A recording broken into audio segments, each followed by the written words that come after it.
Good morning students. आज हम व्याकरण खंड के अंतर्गत रस का अध्ययन करेंगे। तो आइए आज हम सबसे पहले करुण रस के विषय में अध्ययन करेंगे। करुण रस की परिभाषा क्या होती है कि बंधु विनाश, बंधु वियोग, द्रव्य नाश और प्रेमी के सदैव के लिए बिछुड़ जाने से करुण रस उत्पन्न होता है। यद्यपि दुख का अनुभव वियोग श्रृंगार में भी होता है, किंतु वहाँ मिलने की आशा भी बंधी रहती है। अतएव शोक स्थायी भाव, विभाव, अनुभाव और संचारी भाव के संयोग से करुण रस की दशा को प्राप्त होता है। अब यहाँ देखिए, बंधु विनाश यानी कि अब हमारा कोई प्रिय है तो उसका अगर विनाश होता है, वो अगर नष्ट हो जाता है, उसकी मृत्यु हो जाती है, या बंधु वियोग यानी कि वह हमसे बहुत दूर चला जाता है और इतनी दूर कि उसके वापस आने की जहाँ पर संभावना नहीं होती है, क्योंकि वियोग तो वियोग श्रृंगार में भी होता है लेकिन वहाँ वापस आने की संभावना बनी होती है, इसलिए वो वियोग श्रृंगार होता है। लेकिन यहाँ पर जो बंधु है, जो हमारा प्रिय है, वह हमसे इतनी दूर चला जाता है कि उसके मिलने की संभावना नहीं होती है। द्रव्य नाश यानी कि हमारी कोई प्रिय वस्तु है वह नष्ट हो जाती है, या फिर प्रेमी के सदैव से के लिए बिछुड़ जाने से ही करुण रस उत्पन्न होता है। और जो करुण रस होता है, करुण रस का स्थायी भाव क्या होता है? शोक होता है। अब इस उदाहरण को देखिए। अभी तो मुकुट बंधा था माथ, हुए कल ही हल्दी के हाथ, खुले भी न थे लाज के बोल, खिले थे चुंबन सुल्य कपोल, हाय रुक गया यही संसार, बना सिंदूर अनल अंगार, वातहत लतिका यह सुकुमार, पड़ी है छिन्ना धार। अर्थात यहाँ पर एक ऐसी स्त्री की स्थिति का वर्णन किया गया है जिसका पति मर चुका है और उसकी अभी जल्दी ही शादी हुई थी, जल्दी ही उसका विवाह हुआ था। यह पंक्ति किसकी है? यह पंक्ति है, ये जो काव्य है, उदाहरण जो हमने लिया, यह है सुमित्रानंदन पंत की कविता का उदाहरण है।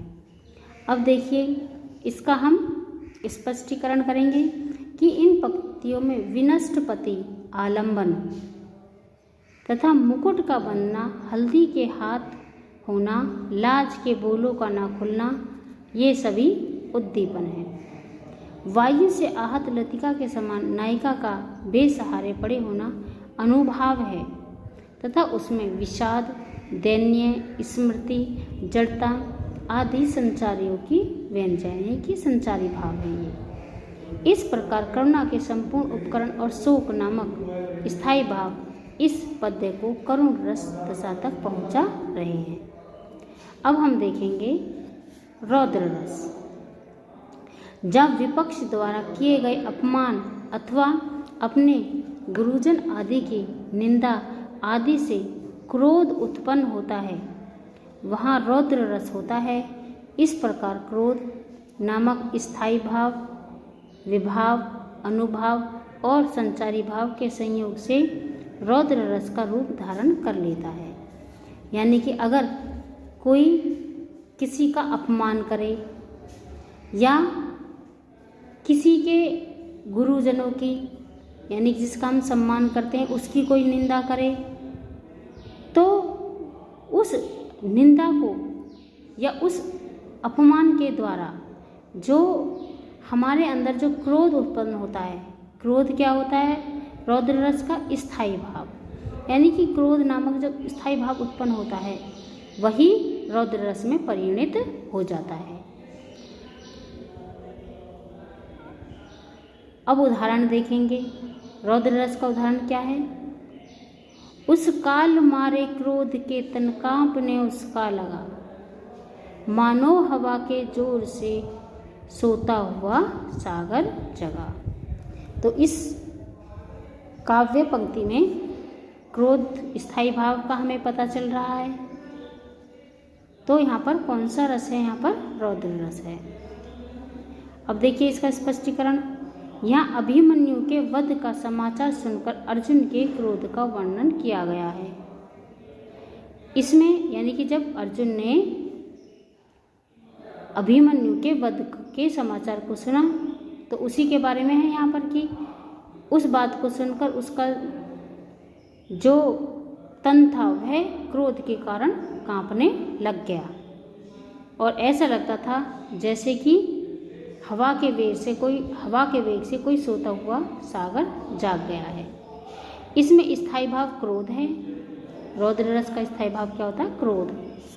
और इसमें आश्रय अर्जुन, विभाव अभिमन्यु का वध, अनुभाव हाथ मलना, मुख लाल होना एवं तन कांपना तथा संचारी भाव उग्रता आदि हैं। अब हम देखेंगे वीर रस। युद्ध अथवा किसी कठिन कार्य को करने के लिए हृदय में जो उत्साह जागृत होता है उससे वीर रस की निष्पत्ति होती है।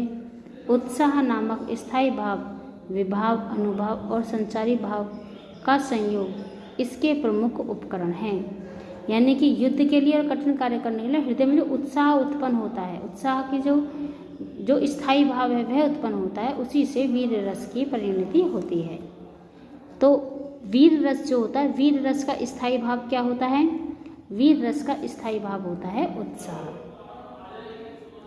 अब जैसे ये वाला उदाहरण है, क्रुद्ध दशानन 20 भुजानी 16 कपि रीछ अनीसर बट्टत लक्षण तक्षण रक्त किए द्रव लक्षण विपक्षण के सिर कट्टत मार पछारू पुकारे दुहुदल रुंड झपटिट दपटिट लपट्टत रुंड लरे भट मत्थनी लुट्टत जोगनी खप्पर ठट्टनी ठट्टत। इसमें आप और उदाहरण भी लिख सकते हो, जैसे कि महारानी लक्ष्मीबाई के ऊपर भी है कि बुंदेलो हर बोलो के मुख हमने सुनी कहानी थी, खूब लड़ी मर्दानी वह तो झांसी वाली रानी थी। अब जैसे इसका स्पष्टीकरण करेंगे इस उदाहरण का कि यहाँ पर लंका के युद्ध में रीछ वानरों की सेना को देखकर रावण के युद्ध का वर्णन है। रावण के हृदय में उत्साह का स्थायी भाव है। रीछ तथा वानर आलंबन है। वानरों की विभिन्न लीलाएं उद्दीपन हैं। नेत्र का लाल होना, शत्रुओं के सिर को काटना आदि अनुभव है। उग्रता, अमर्ष आदि संचारी भाव है। अब हम करेंगे भयानक रस। किसी भयानक अथवा अनिष्टकारी वस्तु या व्यक्ति को देखने, उससे संबंधित वर्णन सुनने, स्मरण करने आदि से चित्त में जो व्याकुलता उत्पन्न होती है उसे भय कहते हैं। भय नामक स्थायी भाव, विभाव, अनुभव और संचारी भाव के संयोग से भयानक रस की उत्पत्ति होती है। भयानक रस यानी कि जब हम किसी बहुत भयानक चीज़ को देखते हैं, अगर देखते भी नहीं हैं उसके बारे में सुनते हैं, या ऐसी कोई वस्तु या व्यक्ति कि जो हमें लगता है कि वह अनिष्टकारी है, यानी कि वो हमारे लिए घातक हो सकती है, हमारा अनिष्ट कर सकती है, हमें नष्ट कर सकती है, तो उसको देखने या उसका वर्णन सुनने से ही हमारे हृदय में जो व्याकुलता उत्पन्न होती है उससे भय, स्थायी भाव उत्पन्न होता है। भय और भय होता है जो वो स्थायी भाव होता है किसका? भयानक रस का स्थायी भाव होता है। और इस भय नामक स्थायी भाव से ही जब यह विभाव, अनुभाव और संचारी भाव से संयोग करता है तो भयानक रस उत्पन्न होता है।